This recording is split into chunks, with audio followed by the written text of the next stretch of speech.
Pablo de Paz Amérigo, investigador del Departamento de Filología Clásica, también de la Universidad Complutense. Y nos va a hablar del alma, el alma pitagórica entre la ciencia y la religión. Bueno, yo, como mis predecesores, quiero empezar agradeciendo a las dos organizadoras el haber ideado esta jornada y el haberse encargado de su organización, al museo por su acogida y a todos ustedes por la asistencia. Bien, yo voy a hablar del alma pitagórica entre la ciencia y la religión porque nos vamos a ir un paso más allá de lo que nos ha contado el profesor Bernabé y se va a incluir un nuevo... ¿Sí, perdón? No, el mío. Y se va a incluir un nuevo aspecto en la concepción y en el tratamiento del alma.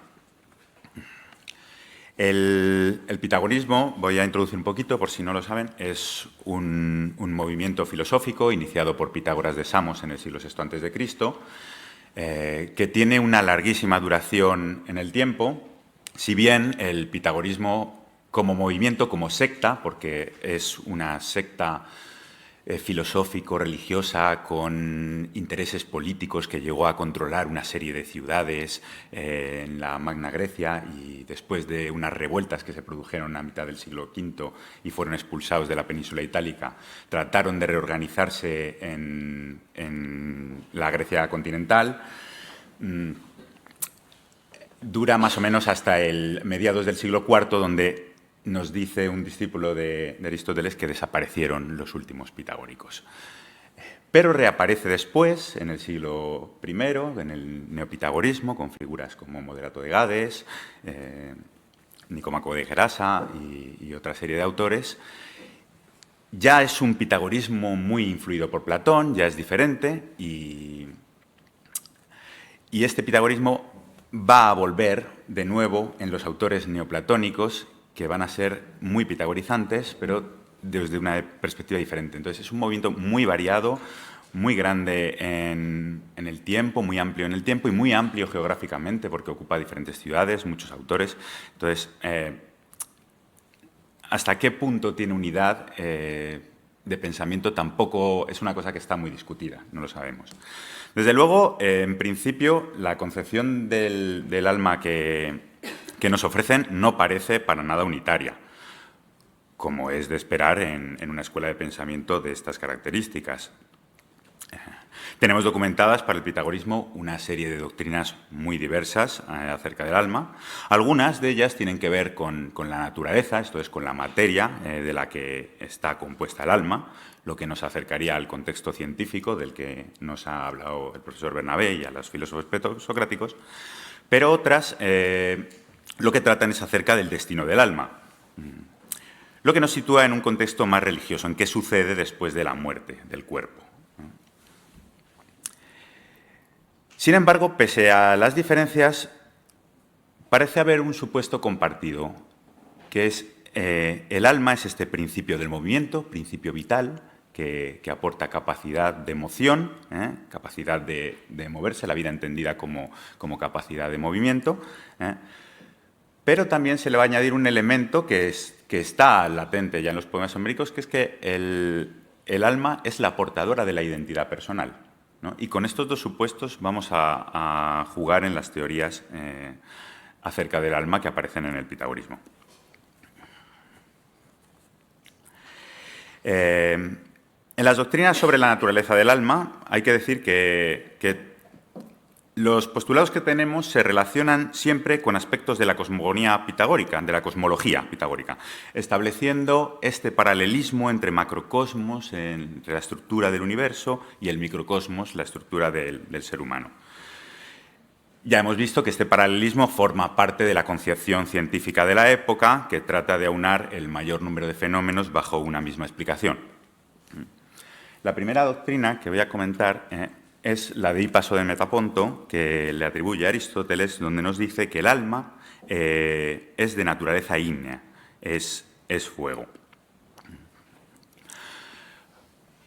Esto nos lo transmite Aecio. Aristóteles lo que nos dice es que para este pitagórico, la argé, que es la materia que da origen al universo, al cosmos, y que además lo rige, lo organiza, su movimiento, es fuego. Con lo cual aquí tenemos esta correspondencia entre el macrocosmos y el microcosmos. Además, el pitagorismo postula un sistema astronómico no geocéntrico y que sitúa en el centro un fuego central que rige el movimiento de los planetas y las estrellas de la misma manera que el cuerpo ejercería de rector que el alma ejercería de rectora del movimiento del cuerpo. Otra doctrina que tenemos conservada nos dice que el alma es éter. En la concepción antigua, el éter es la parte más brillante y pura del aire, la que se ubica por encima de la capa de aire más oscura y densa que rodea la Tierra. En la región del éter es precisamente donde se sitúan los astros y la morada de los dioses tradicionalmente. Por lo tanto, lo que tenemos es un alma compuesta a partir del elemento más puro y sutil, el mismo del que se han formado los cielos. Otra de las doctrinas nos dice que el alma es una armonía.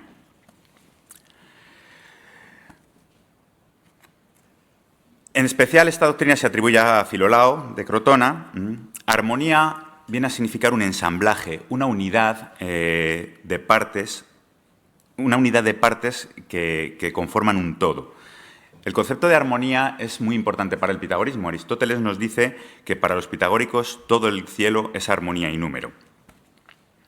El cosmos, en un relato transmitido por Aristóteles, está formado a partir de una armonía, de una conjunción entre un principio limitante y un principio ilimitado. Según este relato, al principio de los tiempos, el cosmos respiró el elemento ilimitado que lo rodeaba para introducirlo en su interior y hacer así que quedase limitado.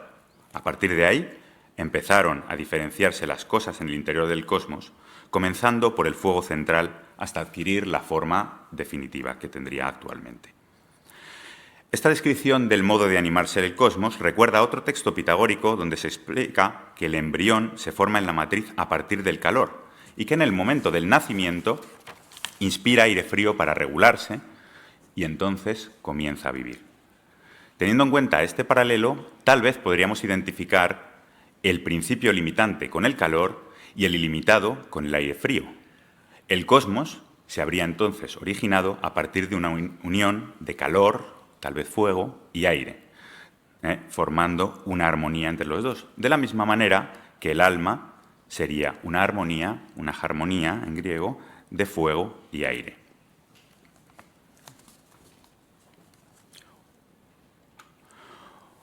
Otro testimonio de Aristóteles asigna a algunos pitagóricos la idea de que el alma son las motas que flotan en el aire, que podemos ver en un rayo de sol, por ejemplo, que parecen estar siempre en movimiento, aunque no sople viento alguno. Por lo tanto, serían las responsables de la capacidad de moción.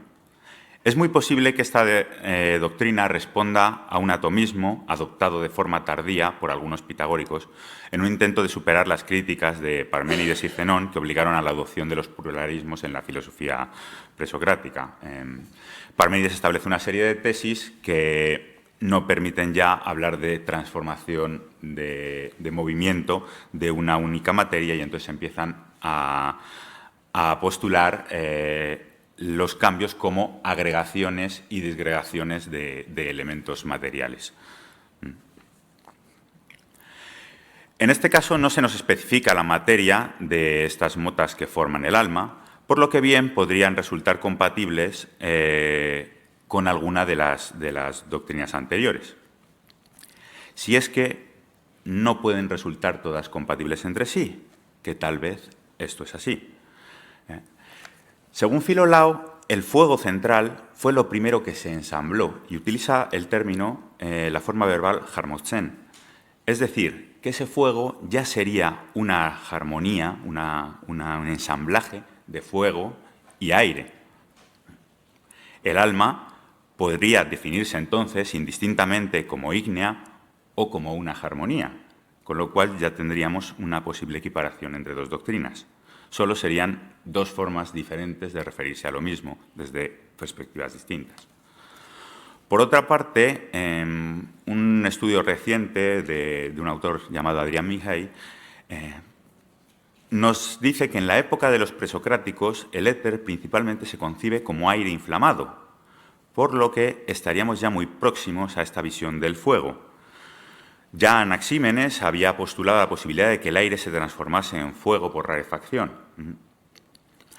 Entonces, es posible que nos encontremos ante diferentes versiones de una misma doctrina y no ante doctrinas incompatibles entre sí. Por otra parte, entre las doctrinas que se refieren al destino del alma, la más antigua y, sin duda, la que con más fuerza se vincula al pitagorismo es la doctrina de la metempsícosis, transmigración o reencarnación de las almas. Según esta doctrina, cuando un cuerpo muere, el alma sale de él para introducirse en un cuerpo nuevo, que puede ser indistintamente de un ser humano o de un animal. Esta idea de que seres humanos y animales son de algún modo parientes, puesto que el alma puede pasar de unos a otros de forma indistinta, desemboca en una serie de normas de comportamiento asociadas, como es la abstinencia de comer carne, los pitagóricos son famosos por practicar el vegetarianismo, la prohibición del suicidio, puesto que no puedes interrumpir el ciclo de la reencarnación, o el cultivo de la amistad entre todas las almas, así como la práctica de ciertos rituales destinados a conservar la memoria de lo vivido en la siguiente reencarnación como manera de superar la muerte. Aquí tendríamos una doctrina de tono mucho más religioso. Pese a este tono religioso, esta doctrina no deja de explicar de una manera satisfactoria el ciclo de la generación y la corrupción como meros cambios de lugar de la materia que anima a los seres vivos, en el marco de una doctrina de corte presocrático como sería la pitagórica. La unión del alma con los sucesivos cuerpos en un proceso natural que se repite eternamente es lo que daría lugar a postular también un eterno retorno cíclico de todas las cosas. A priori, esta doctrina de la transmigración tampoco resulta incompatible con los desarrollos que tratan sobre la naturaleza del alma, y podríamos estar simplemente ante dos enfoques de una misma doctrina, uno centrado en la naturaleza y otro en el destino. Serían dos vertientes con enfoques diferentes, tal vez. Tenemos otra doctrina documentada, que es que el alma, a la muerte del cuerpo, va a un destino astral, a un destino en el éter, donde pasa un cierto tiempo. Al salir del cuerpo, el alma se dirige a mezclarse con el éter superior, que es la materia de la que está hecha, es su congénere, es totalmente normal que vuelva al sitio natural a donde pertenece. Tampoco esta doctrina es necesariamente incompatible con la transmigración, tal y como la hemos descrito, puesto que tal vez ese ascenso del alma al éter es simplemente el impasse, el tiempo, el lugar donde el alma permanece entre dos encarnaciones. Lo que no nos especifica el pitagorismo es cómo podría conservarse la identidad personal después de mezclarse en el alma en el éter. Pero hay textos donde la reencarnación aparece vinculada a esta idea del alma etérea. En cualquier caso, es muy posible que la doctrina de la transmigración evolucionara y el hecho de reencarnarse empezase a ser visto de una manera negativa, como sucede en otras versiones de la reencarnación, como en la India, donde hay que tratar de escapar del ciclo de reencarnación, o en el budismo. Desde esta perspectiva, la liberación en el éter habría acabado por considerarse un destino privilegiado, lo que nos lleva a una escatología retributiva, a la idea de que después de la muerte el alma, en función de su comportamiento, recibe un premio o un castigo. El premio consistiría en reunirse con la materia divina, que sería el éter, y el castigo consistiría en volver a reencarnarse. Esta es la visión que tenemos en el Carmen Aureum, que es un poema pitagórico con influencias platónicas, donde la reencarnación aparece como un castigo, mientras que la liberación en el éter se entiende como el destino final del alma, que deja de ser mortal para convertirse en divina. Esto es, que deja de reencarnarse, puesto que el alma ya es inmortal. Bien, pese a las diferencias de detalle, las distintas doctrinas acerca del alma atribuidas a los pitagóricos no parecen completamente incompatibles entre sí. Por tanto, sería posible que nos hallásemos ante los desarrollos llevados a cabo por distintos miembros de la secta en distintos lugares a lo largo del tiempo, pero a partir de una misma línea de pensamiento acerca del alma. Una línea de pensamiento que se situaría a medio camino entre la ciencia y la religión. Gracias.